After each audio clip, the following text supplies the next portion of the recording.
Hello and welcome to Consolevania.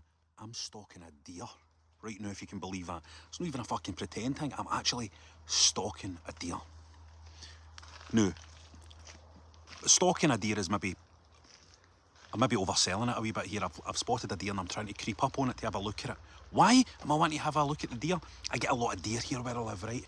And I kind of know, I can tell them apart, I know which ones are which, and I want to see if this one is a baby that is now growing older. In this episode of Consolevania, we're going to be filling you in on all the releases. There's so many great things just out now. I'm playing Final Fantasy 16 just now, but I'm not going to have my review ready for you yet. I've also been playing Street Fighter 6. In fact, see, before we fucking start, I'm going to talk to you about Street Fighter 6. Come here. Is it just me, or is Street Fighter 6 not that good?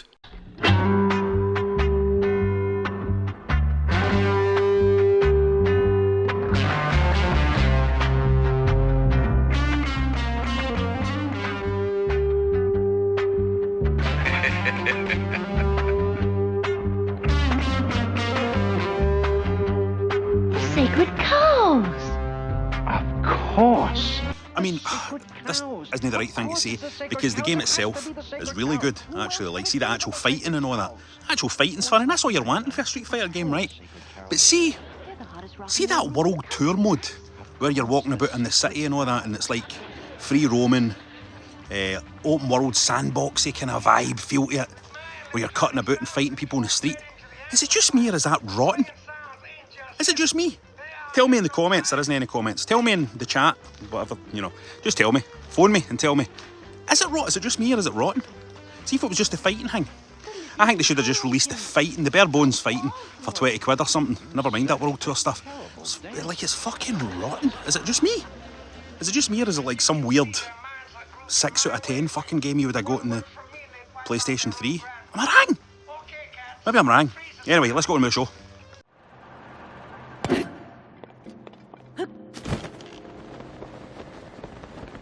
In terms of just adventuring about,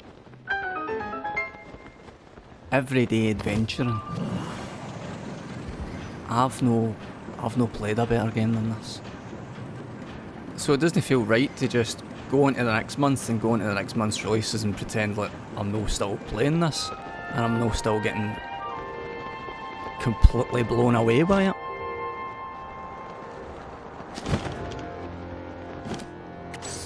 It's unbelievable. I'm staying away from as much Zelda content as I can to keep my adventure my aim, but it's so strange to see the YouTube generation, YouTube creators, taking this in their stride. But I'm looking at it and going, I can't believe this exists. I remember what games were. I can't believe it exists, and I can't believe I've lived long enough to see it exist. The scope of it, the artistry in it, it's incredible. Being able to just turn it on and start a new adventure in any direction, and doing it in a confident way, because I'm so impressed and taken by how accessible and easy to pick up and play this Zelda is. It must have been a focus in Nintendo to make the depth of the game more palatable, and it's so beautifully done. Everything in it is so beautifully done. I love when you're on your horse, the horse will gravitate towards the road, and when you're on the road, there isn't really much you need to do. I called that horse Ozymandias. This is what I'm talking about with everyday adventuring. I was doing something else, but I saw that there was a fight happening earlier, so...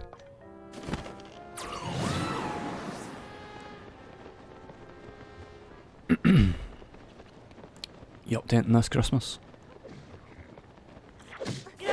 Now my hero, again, all of the footage I've used in this bit is just wandering about. It's not the main story, just everyday normal adventuring. I like playing it with lots of everyday adventuring Tears of the Kingdom. I mean, because when you do get to the main story quests, they're absolutely spectacular. I'm trying not to sound sarcastic, but I can't help it.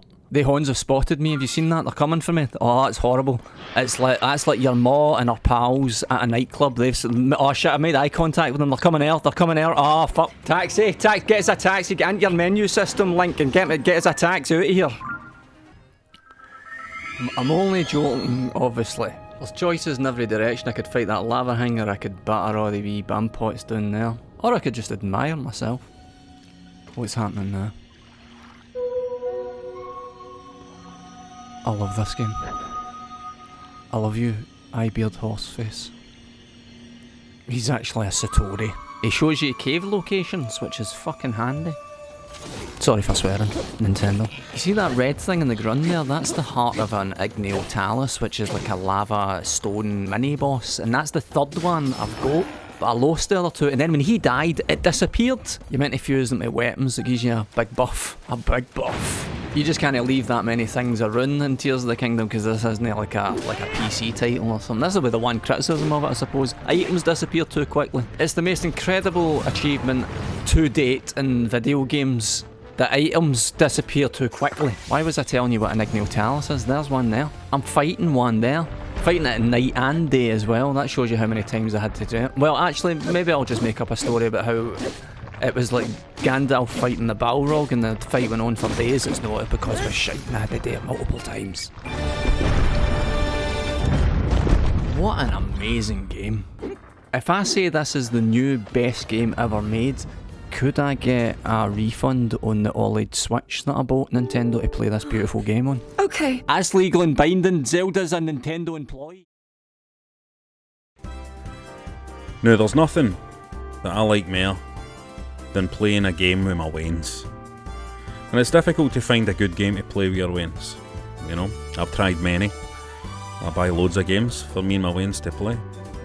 And there's very few games I've played that are as good as this one. Very, very valet. A game you can probably pick up super cheap. I didn't see anybody talking about this one.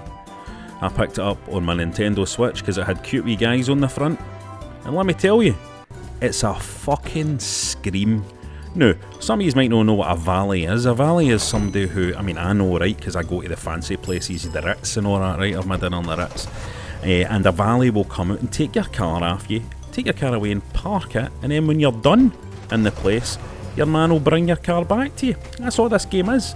You're a team of valets. Now, you're seeing me playing it in single player just now, but it really shines when there's four of yous playing together all crashing into each other, right? So you'll just need to use your imagination here. But here's my wee valet. Driving on up, parking a car, right? You see the cars are all colour coded. So here's the purple person that is out waiting for their motor, and you just drop that after them in that area, bang, they're happy.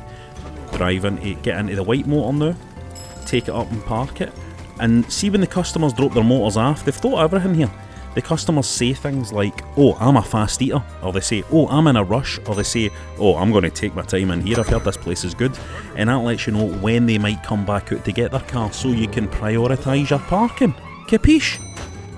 This is one of the games that has loads of levels that all ramp up in ridiculousness, right? This is wee portal tunnels that you use that you can drive your cars through, which is always fun when there's four of you trying to drive a motor through this tunnel at the same time. The way the driving controls work is good as well. It's almost like the way the driver in Halo works. You know, you just kind of push in a direction and the car starts to go in that direction. You also have a speed up as well, so you can do things like this. Boost straight up that ramp and nearly take somebody's head off. When you wait too long to pick up a car, you'll see that the car will vanish out of the game world. The people will get angry and they'll be like, fuck this, and they'll fly up into space or something, fuck knows what's going on. But all your wee people are essentially just running about in a load of different settings, parking cars, shouting at each other. Right, hen, you go and get the orange car, bring it up to them, I'll park this red one. Everybody's shouting, it's frantic, it's fun, and it's completely hysterical. I'm in knots when I play this. You can run each other. What happens all the time is you run each other over, right? So I'm really bad for knocking my wains down when we're playing this game. So the wains are running to get a car. They're pretty good at it. I'm shite at it. So they're running to get a car. I'm accidentally fucking knocking them down and all that. It's hilarious. Absolutely hilarious. It's also a really good... Oh, they take wee photos of you, by the way, as well, during your mission. And at the end, you can vote on your favourite photo. My favourite here is, without a doubt, my man just chilling here in the motor when he should be driving. I don't know what the fuck I'm doing there. I don't know why I've parked. So you're playing for stars, you're unlocking new levels, and again, like I said, every level has a new idea, a new challenge, a new bit of hilarity. Oh, in this one, for example, the building that you're dealing with is right across this big chasm here, right, a big pit. So what you have to do is, let me just get into a motor, See that big button there? I'll just give it a wee touch, and here we go. Fucking catapulted door. I love this game. I absolutely love this game. Now, I know it's similar to games like Overcooked, and I think there was one about moving house as well. It's in that similar vein. This is my favourite of the lot. I prefer this to Overcooked. This is my favourite. It's so simple. The controls are just like get in and out the car, speed up and steer your car about. That's all you really need to think about. But it has that crazy taxi kind of vibe of having to get into a spot really quickly, having to move your car into the right place, having to prioritise the cars, loads to think about, loads for adults to think about, and no too much for kids to think about, you know what I mean? It's the two things happening. And you've got mini games going on as well. You get wee mini games popping up, and you get wee challenge levels like this. This is great fun, I like this one. And again, visualise it with 4 players. It's a Scream with 4 players in your motor, and just driving up and knocking down the pins, using your handbrake turns properly. Look, I can't recommend this game enough. I've recommended it to people in real life lately, people who have kids particularly. I'm saying pick up Very Very Valley. I don't know if it's on Game Pass, it might be, but if you've got kids in your house, this is the one. Kids, 4 controllers, you'll have a fucking blast. I guarantee you, you'll love it. I wouldn't trust anybody to park my motor, by the way. What's stopping them from just driving away with your motor? That's what I've never understood. I mean, you would just fucking knock their motor, wouldn't you? Fighting is an art. Is this your canvas? Is this your canvas? And this is our canvas. That's his canvas. Not got a clue why it's Lil Wayne that's the selling Street Fighter 6. Because he's for the street. It's because he's for the street. I've just figured it out. Street Fighter 6 out this month. It's about your fashion, and it's about your style, and it's about your easier controls for your casuals, because they want everybody to be playing it because they're greedy. Some folk on YouTube are fuming this month at Final Fantasy 16, and they're fuming apparently because they're saying that the game's a bit pish, story's pish, and you can finish it with 1 button press. You could always finish them with 1 button press. I finished most games with 1 button press. It just would take me 5,000 times longer than it takes everybody else. But going on, this is evidence what we're watching right here. I don't see what the fuck people are moaning about. 9 hours this fight goes on for. Also out this month, all the games in this bit are out this month. I don't need to keep saying that. Diablo 4. I saw an advert on the side of a bus shelter for Diablo 4 and it said welcome to Hell Glasgow, and I heard this music in this advert and I thought that is the music that the devil would listen to. And all that sexy advertising that they go to the bother of putting together, and it's just you going to be sitting clicking your mouse playing this, shoving Doritos Monster Munching pot noodles into your fucking face. Oh, I really want it, I'm starving. Quite a few really dark looking games this month. It looks like the game devs are trying to save their electricity bills as well. Street Fighter 6, Final Fantasy 16, Diablo 4, they're your mainstreams of the month. This is where the meat is for me this month. Aliens Dark Descent. Considering how low the bar has been set in the past for Aliens games, this is like a 30 out of 10. I'll do my very best to rush through what I think are negatives. Definitely it's glitchy. Definitely it seems like they've overreached a wee bit with the game. It's been quite ambitious. But the look, like the design, the atmosphere, the tension. It's already one of the best Alien games. It's got heavy Space Hulk vibes. Apologies if that gave you a heart attack. Ideally you want to get through these levels and not get spotted by the bastards, because if one of the bastards spots you, even if you kill the bastard, he's going to alert the rest of them. So now you've only got a certain amount of time to get out of there before it's too late. Game over! Dordogne is one of the loveliest games I've seen. I'm always going on about the music in games, but the environmental sounds and the way it blends with the music in this game is stunning. The story spans 2 periods of the main character's life. One's memories with her grandma, and one is as an adult after her grandma's passed. It has such a warm and tactile feel to it, such an intimate feel to it. It's a point and click. Did I tell you that? It's a point and click. It's about 3 to 5 hours to play through. I love the scrapbook in this that I've not got any footage of in this, so you'll need to play the game to see the scrapbook and what a lovely unique wee idea that is. There's over 200 hand painted watercolours in this game. It's absolutely beautiful. Where is Dodoin? Is it in Spain? This game can, I'm about to swear quite a lot, so you might want to turn the volume down. This game can fuck right off. That sound you heard in the music changes because that alien's just spotted me, that horrible bastard. Travelled hundreds of millions of light years and planked to the heathen he's done in. Grey Hill Incident isn't even a good game, but I don't like that. I don't like that Grey walking towards me and the music changing like that. I don't like it. It reminds me of Communion. You ever seen the 1989 film with Christopher Walken, Communion?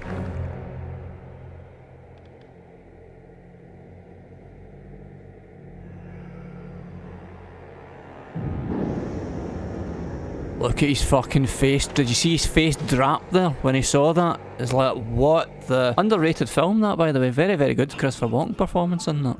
Aye, but this game's shite. It creeps me out because I don't like Greys. I've never liked Greys. We had a music teacher at secondary school called Arthur Gray, and he got done years later for being a sexual predator. Google it, look it up. I don't remember saying that.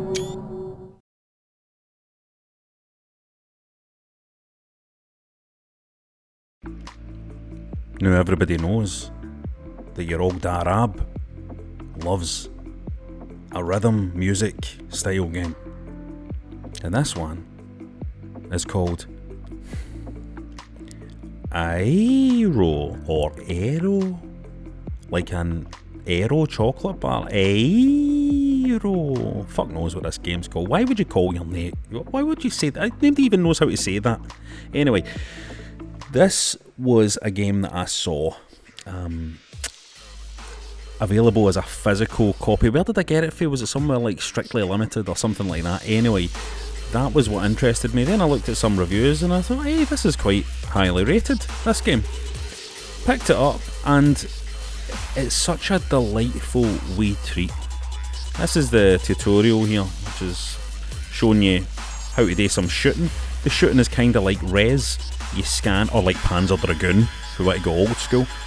But the majority of the game is you flying along these ribbons, these kind of lines in this space where you use the control stick, you use the left stick to kind of keep yourself on these lines.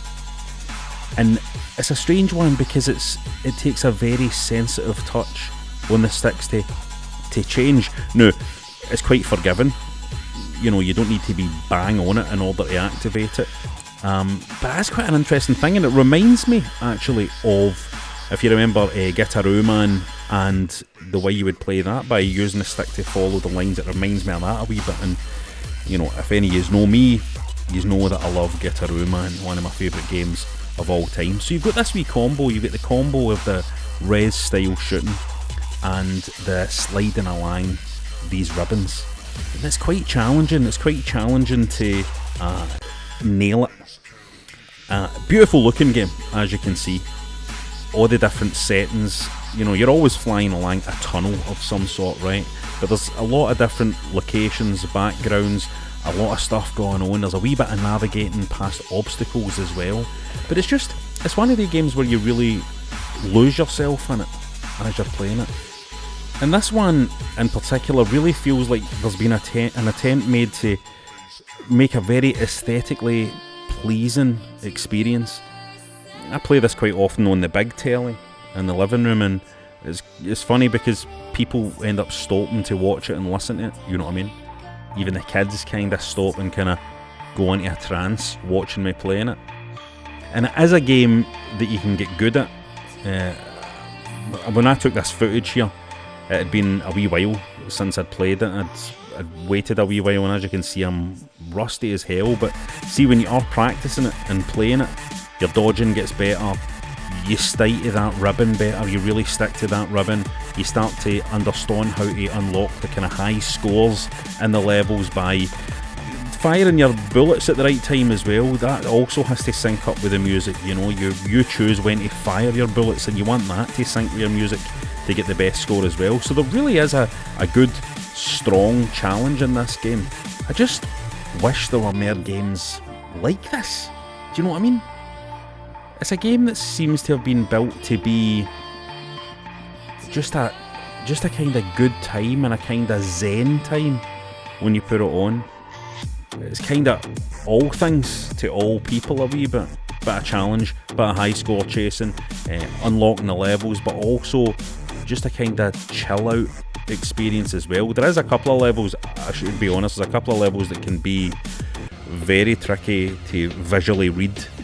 That's maybe the only negative, is there are a couple of levels that are maybe challenging to visually read properly, but it's just very inventive and very beautiful. And this is a boss fight, for example. There are boss fight levels as well. And these are just great, man. Big monsters, you fly down their throats to blast this music out. I mean, it's not that. I would obviously prefer the music was like Glenn Campbell and all that, Steely Dan, right? But I'll take it. I'll take as many of these games as you want to give me. You just keep them coming. See these kind of games where you've got a bit of music, a bit of rhythm action stuff, and something beautiful to look at. I'll play as fucking many of these as you want. And I'll pay for them, I know. I'll pay for them on physical cartridge.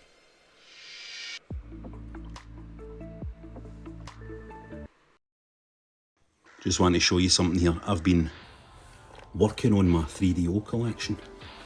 I'm a big fan of the 3DO. There's Supreme Warrior.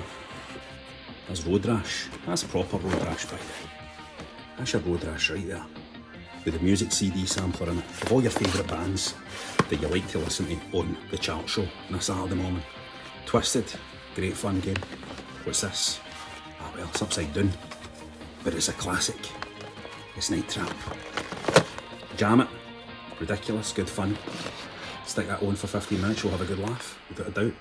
This is a Encounters in the Natural World, which is a Werner Herzog thing. I think it's quite right that a Werner Herzog thing goes in beside the 3DO stuff. Simon Shamma's Power of Art is similar, I think. It's a very 3DO type show. The Wizard of Oz, nothing says 3DO quite like things going from black and white and into colour in a kind of surreal manner. Akira, obviously, very heavily influenced by 3DO. Mad Max Fury Road, famously Tom Hardy took a 3DO on the shoot with him and was playing it with Charlize Theron. That's why Charlize Theron fell out with him. Jaws, of course, we're going to need a bigger boat. That was what Trip Hawkins said when he realised the 3DO wasn't selling. And look at all these, like Daedalus Encounter, Starfighter. This is a belter, by the way. Ryan will agree with me here. If I remember rightly, Ryan loved Starfighter, and it's a good one. I'll tell you, it's so good, Starfighter, that I'm sure that I've actually got two of them. There's another one there. Yeah, here's another Starfighter. And there we get Slayer. What else have we got? We've got Flashback. We've got Space Hulk, obviously. We've got Battle Chess. We've got the Horde. We've got Gex. We've got Slam and Jam, which is an amazing basketball game. Foes of Ali. I had a lot of fun with that back in the day. What else have we got here? Did I mention Space Hulk? Return Fire, which is one of the best games ever made, if you ask me. We get Killing Time. Starblade's a bit of fun as well. Star Control 2, which again is one of the best games ever made. So don't you tell me there's anything wrong with the 3DO. Hey. Do you have to call him that? Reggie pays us to check the equipment before each show, and he pays us to call it a pre-flight check. But if you're sure you don't want to... This is without a doubt one of the weirdest games that I've ever played. Alright, fine. Let's get through this. Alrighty, this is your captain speaking. Really? Come on, let's have a bit of fun with it for once. Buckle in, folks. We're about to hit some tubular rents. This is Killer Frequency, which is a physical Nintendo Switch game that I picked up recently. Always physical, folks. Always physical. And I was really taken by the idea behind this game, which is there's a serial killer on the loose on this toon, and you're running a late night radio station, and everything across the toon starts to connect to your radio station as you're doing your radio show through that night of murder. Sounds good, right? We have a call waiting.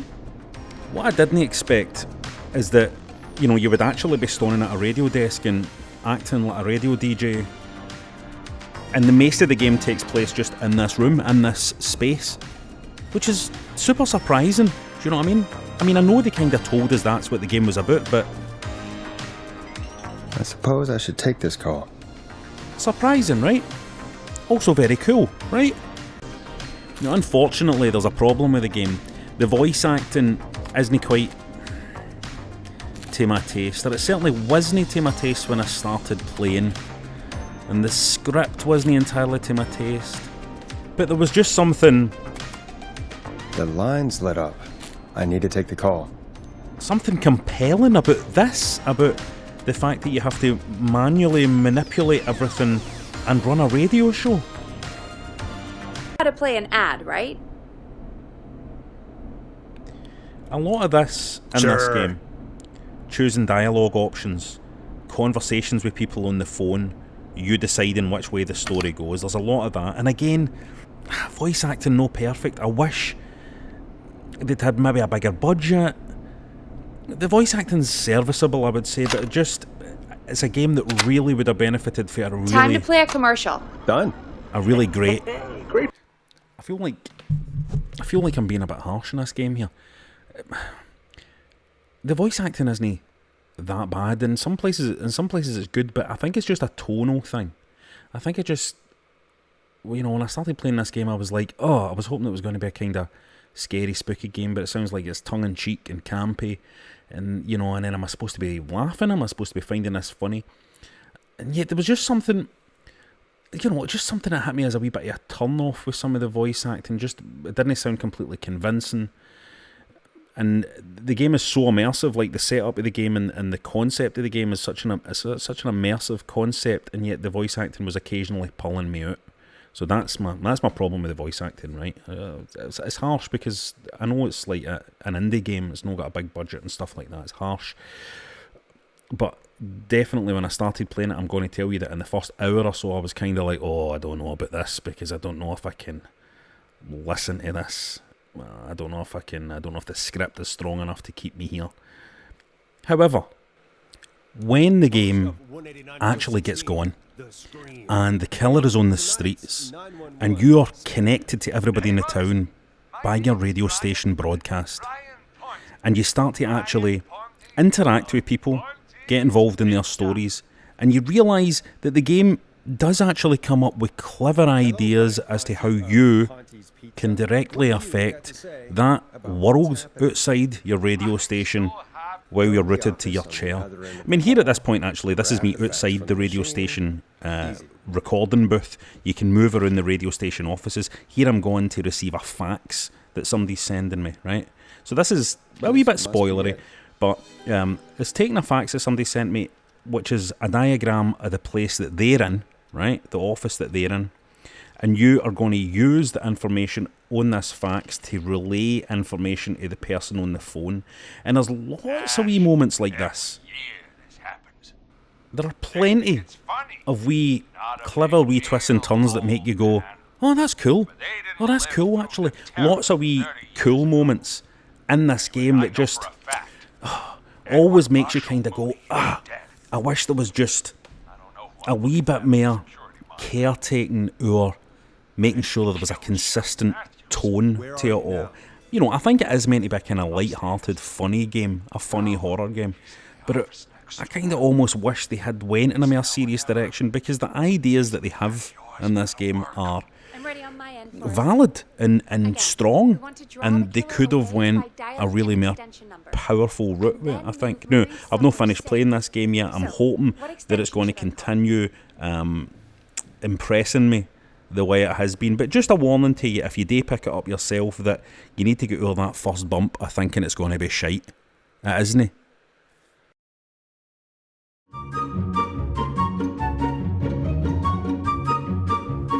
Hi guys, it's Ryan here, Ryan McLeod. Hey guys, hi. Hey guys, it's Ryan here, Ryan McLeod. Sorry for interrupting. I've got an important announcement to make for you today that I think you're going to want to hear. It's been a while since we've chatted like this, and I just wanted to ask you, do you ever feel a feeling of doubt about yourself that brings forth thoughts like, what am I actually for? What am I for? What's my purpose? What's my purpose? How did I even get this far in life without having a real purpose? Do you ever get that feeling of the world is passing me by? Well, that's just one of the exciting reasons why I'm announcing this now to you today, that I'm gonna take up the streams again. Streaming, I think, is probably the best option for us. Too close. Best option for somebody who can't afford decent therapy. Don't you remember the days of the old schoolyard? Testing 1, 2. It's Monday and oh, it's worse. That's worse.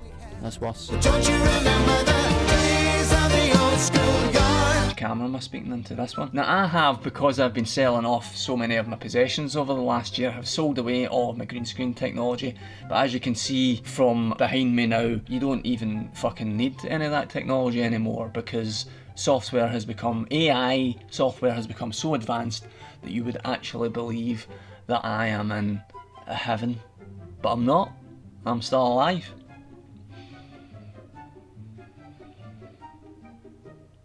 Hooray!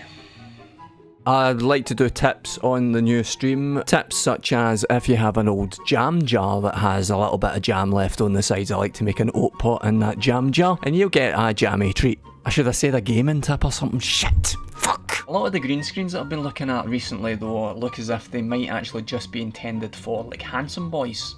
Young handsome boys. In July 2023, when I'm Ryan stream comes back onto Twitch, I'm going to be talking about all the subjects that you've been missing out of your life, like how little money I made from selling all my stuff, how much painting and DIY I've had to do. Did I not just decorate a house? Did I not just decorate about 4 houses? Have I not just spent about 60% of my entire life doing fucking DIY and painting? Help me, I need a shite. Fascinating stories that aren't just moaning about how I spilt a cup of tea on my laptop and it couldn't be fixed and I wasn't insured, so I had to buy another laptop. But it turns out now, after a couple of weeks of owning the laptop, that I realised that there's a password on the BIOS and I can't update anything on the laptop, but I can't get my money back because it was bought second hand. So it's not actually future-proofed as I was.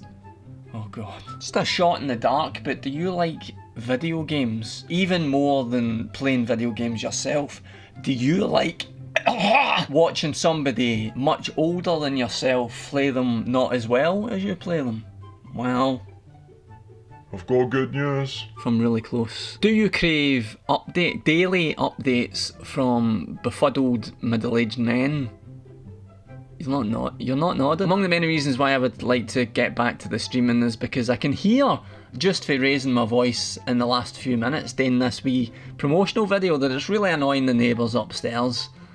And I'm into that. So get ready to jump on board the new stream that's coming soon, and we can talk about whether you would like to see me in a hot tub, or whether you would like to see me play the hot releases of 2023, such as I Am Jesus Christ, which I would have thought one of the biggest selling points for a game called I Am Jesus Christ, where you're playing as Jesus Christ, is where you would be able to customise your Jesus Christ avatar. Make, if you like, your own personal.